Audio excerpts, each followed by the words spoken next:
નમસ્કાર મિત્રો, જ્ઞાનવૃક્ષ પર આપ સૌનું ફરી એકવાર સ્વાગત છે. આજે આપણે એક એવા ટોપિકમાં ઊંડા ઉતરવાના છીએ જે પૃથ્વીના પેટાળ જેટલો જ ઊંડો છે અને હા, જેમાંથી દરેક સ્પર્ધાત્મક પરીક્ષામાં સવાલોનો ભંડાર ખુલે છે. આપણો આજનો વિષય છે ખડકો અને ખનિજો. તો ચાલો શરૂઆત જ એક મજેદાર સવાલથી કરીએ. પેટ્રોલ, કોલસો અને હીરા આ ત્રણેયમાં કોમન શું છે? મનમાં પહેલો વિચાર તો એ જ આવે કે ભાઈ આ બધી વસ્તુઓ બહુ કિંમતી છે. પણ ભૂગોળની નજરે જુઓ ને તો આ ત્રણેયનો સંબંધ સીધો પૃથ્વીના પાયા સાથે છે અને એ પાયો એટલે ખડકો. તો બસ આજે આપણે પૃથ્વીના આ જ મજબૂત પાયાની અંદર સફર કરવાના છીએ. આપણી આજની આ જ્ઞાન યાત્રાનો રસ્તો એકદમ ક્લિયર છે. જુઓ, સૌથી પહેલાં તો આપણે ખડકોના બેઝિક સમજીશું. એ પછી આપણે એક પછી એક આગ્નેય, પ્રસ્તર અને રૂપાંતરિત ખડકોની દુનિયામાં જઈશું. પછી આપણે એ પણ જોઈશું કે આ ખડકોમાંથી જે ખનિજો મળે છે એનું મહત્વ શું છે. અને હા, છેલ્લે પરીક્ષા માટેનું એકદમ ફાસ્ટ ટ્રેક રિવિઝન પણ કરીશું. તો તૈયાર છો? ચાલો શરૂ કરીએ. ચાલો તો આવી જઈએ આપણા પહેલા વિભાગ પર, ખડકોનો પાયો અને પરિચય. જો આપણે ભૂગોળનો આ પાયો મજબૂત કરવો હોય ને તો સૌથી પહેલાં એક વાત ક્લિયર કરવી પડે. ખનિજ અને ખડક વચ્ચે ફરક શું છે એ સમજવું જ પડશે. તો સૌથી પહેલાં સમજીએ ખનિજ એટલે શું. સાવ સાદી ભાષામાં કહું તો ખનિજ એ કુદરતી રીતે બનતો એક શુદ્ધ પદાર્થ છે. એની ખાસિયત શું? એની ખાસિયત છે એનું ચોક્કસ રાસાયણિક સૂત્ર. એનું કેમિકલ ફોર્મ્યુલા એકદમ ફિક્સ હોય. દાખલા તરીકે ક્વાર્ટઝ છે, ફેલ્ડસ્પાર છે. આ એક શબ્દ પકડી રાખજો, ચોક્કસ રાસાયણિક બંધારણ, કારણ કે આ જ શબ્દ આપણને ખડક અને ખનિજ વચ્ચેનો તફાવત સમજાવશે. હવે જુઓ આ સ્લાઇડ પર. અહીં તફાવત એકદમ સાફ થઈ જશે. એક બાજુ છે ખનિજ, જેનું કેમિકલ સ્ટ્રક્ચર ફિક્સ છે. બીજી બાજુ છે ખડક, જે એક કે તેથી વધુ ખનિજોનું મિશ્રણ છે. એનું કોઈ ફિક્સ કેમિકલ સ્ટ્રક્ચર ના હોય. એકદમ સિમ્પલ. પૃથ્વીનો પોપડો શેનો બન્યો છે? ખડકોનો. અને એ ખડકો શેના બન્યા છે? ખનિજોના. બસ આટલું જ છે. ચાલો હવે વાત કરીએ ખડકોના પરિવારના સૌથી મોટા, સૌથી વડીલ સભ્યની. કોણ છે? આગ્નેય ખડકો. ખબર છે, આ એ ખડકો છે જે પૃથ્વી પર સૌથી પહેલા બન્યા હતા. અને એટલે જ એમને પ્રાથમિક ખડકો અથવા તો માતૃ ખડકો પણ કહેવાય છે. આ ખડકો બને છે કેવી રીતે? પ્રોસેસ એકદમ સિમ્પલ છે, પણ એટલી જ પાવરફુલ. જરા વિચારો, પૃથ્વીના પેટાળમાંથી એકદમ ગરમ, ધગધગતો મેગ્મા બહાર આવે છે. એ જ મેગ્મા જ્યારે બહાર આવે ત્યારે લાવા કહેવાય. અને પછી એ ધીમે ધીમે ઠંડો પડે છે અને ઠરીને એકદમ નક્કર પથ્થર બની જાય છે. બસ આ જે બન્યું ને એ જ છે આગ્નેય ખડક. હવે પરીક્ષા માટે આના જે લક્ષણો છે ને એ બરાબર યાદ રાખી લેજો. પહેલું, આ ખડકો અત્યંત નક્કર અને સ્ફટિક જેવા હોય છે. બીજું, એમાં પેલા પ્રસ્તર ખડકોની જેમ કોઈ લેયર્સ, કોઈ પોડ કે સ્તર નથી હોતા. અને ત્રીજો અને સૌથી અગત્યનો પોઈન્ટ જે પરીક્ષામાં વારંવાર પૂછાય છે, આમાં જીવાવશેષ એટલે કે ફોસિલ્સ બિલકુલ ઝીરો નથી હોતા. હવે કેમ નથી હોતા?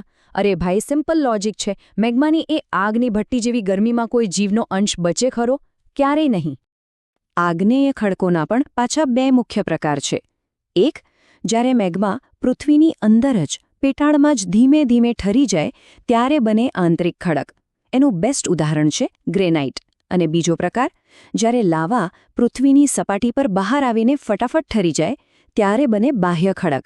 એનું ઉદાહરણ છે બેસાલ્ટ. અને અહીંયા જ આપણું ગુજરાત કનેક્શન આવે છે. ધ્યાનથી સાંભળજો.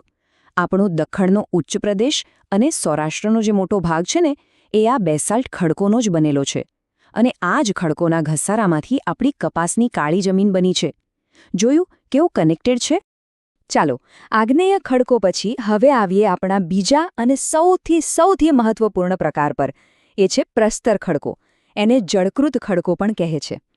અને હું એને મહત્વપૂર્ણ કેમ કહું છું? કારણ કે આ ખડકો ભૂગોળ અને આપણી ઇકોનોમી બંને માટે કરોડરજ્જુ જેવા છે. આ ખડકો બનવાની જે કહાણી છે ને એ સમય અને ધીરજની કહાની છે.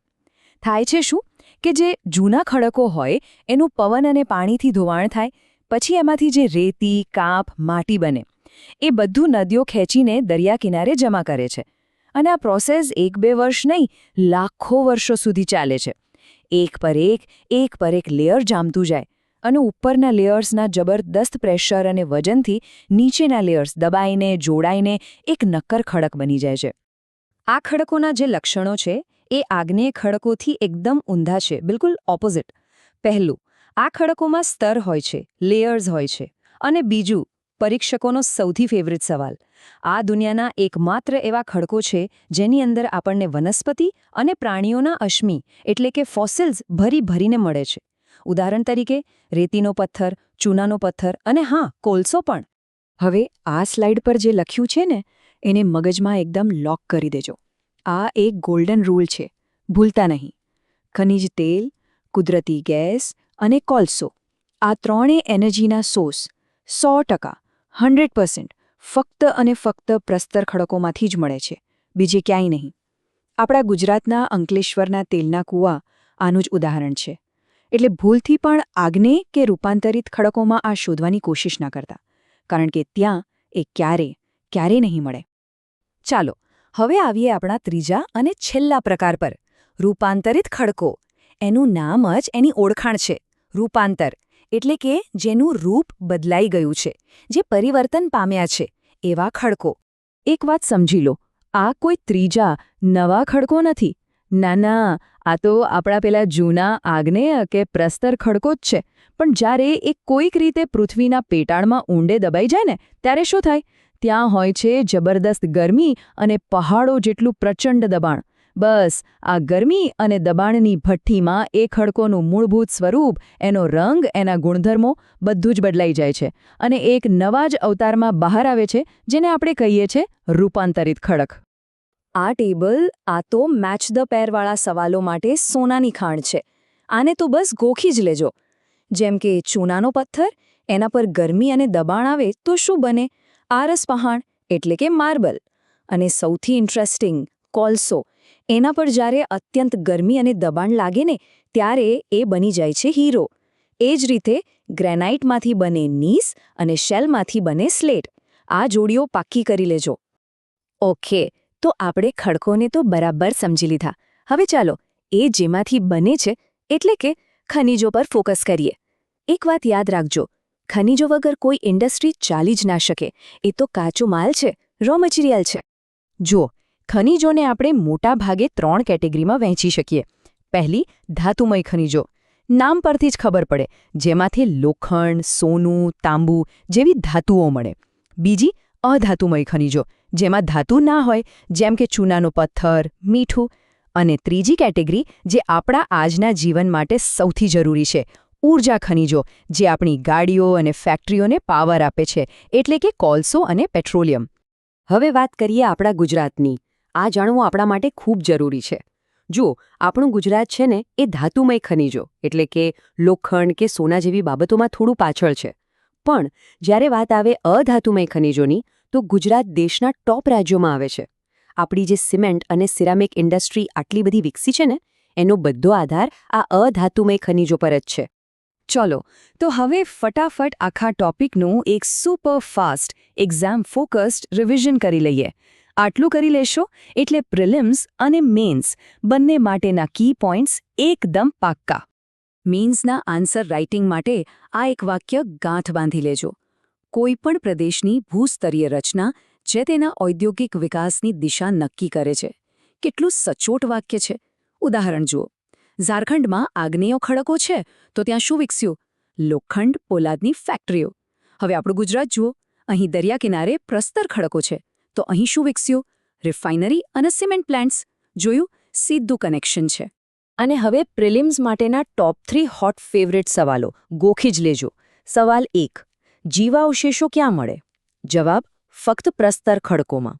સવાલ 2, ક્રૂડ ઓઇલ ક્યાં મળે? જવાબ, ફક્ત પ્રસ્તર ખડકોમાં. અને સવાલ 3, સૌથી સખત, સૌથી કઠણ ખડકો કયા? જવાબ, રૂપાંતરિત ખડકો. બસ આટલું યાદ રાખો એટલે બેડો પાર. અને જતા જતા તમારા માટે એક સવાલ. આપણો તાજમહેલ, જે વિશ્વની 7 અજાયબીઓમાંથી એક છે, એ જે સુંદર પથ્થરથી બન્યું છે, એ કયા ખડકના રૂપાંતરણનું પરિણામ છે? તમારો જવાબ નીચે કોમેન્ટ બોક્સમાં ચોક્કસ લખજો. મને આશા છે કે ખડકો અને ખનિજો પરની આ ચર્ચા તમને સૌને ઉપયોગી થઈ હશે. જો અમારો આ પ્રયાસ ગમ્યો હોય તો વિડીયોને લાઇક કરજો, તમારા મિત્રો સાથે શેર કરજો અને હા, જ્ઞાનવૃક્ષ ચેનલને સબસ્ક્રાઇબ કરવાનું બિલકુલ ન ભૂલતા. આપણે ફરી મળીશું એક નવા વિષય સાથે. જય હિન્દ.